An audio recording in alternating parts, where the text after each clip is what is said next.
为什么人们常说糟糠之妻不可弃呢？这有什么原因吗？俗话说贫贱之交不可忘，糟糠之妻不下堂。糟糠一词指的是过去穷人用来填饱肚子的酿酒酒渣和米糠等这类粗劣的食物，而引申开来的糟糠之妻指的就是共过患难日子的原配妻子。这句话源自汉光武帝刘秀时期著名的贤臣大司空宋弘据娶皇帝刘秀的姐姐胡杨公主的故事。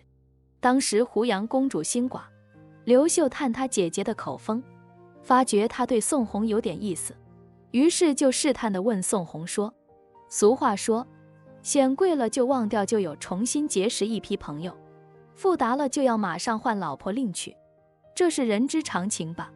但宋弘坚定地回答说，臣闻贫贱之交不可忘，糟糠之妻不下堂啊。从此糟糠之妻不下堂的故事就流传了开来。其实早在周朝就讲究婚姻是人伦之耻，夫妇有义。古代封建社会的礼法在规定休妻所谓七出之条的同时，也明确规定了三不处，也就是3种情况下是不准休妻来另娶老婆的。这其中的一种情况就是前贫贱后富贵。不去这一条就是说，一个女人陪伴老公从贫穷到发达富贵，这种情况是不允许休妻的。实际上说的就是糟糠之妻不下堂了。在很多朝代出现抛弃糟糠之妻这种情况，甚至要受到法律的惩罚。一般来说，这糟糠之妻都是贤妻，她们孝敬父母，爱戴家人，勤俭持家。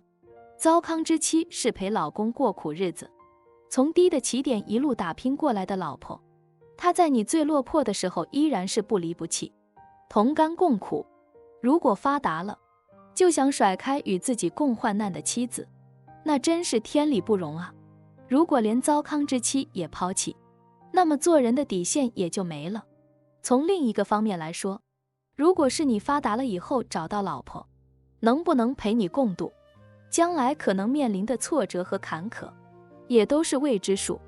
很多人只能是共富贵，不愿共患难呐。可见不论从良心道德还是从实际现实生活角度，抛弃糟糠之妻的行为都是不明智的。从古至今，糟糠之妻不下堂对男人来说是一种高尚的品德，对封建思想统治下的女人来说也算是一种道义上的保护。糟糠之妻不下堂，夫妻之间相濡以沫，同甘共苦，应该也是我们现代人品质当中不可或缺的。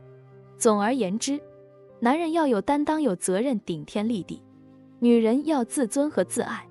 最后祝愿天下有情人都能终成眷属，百年好合。欢迎关注我的频道，这样就不会错过更多精彩内容。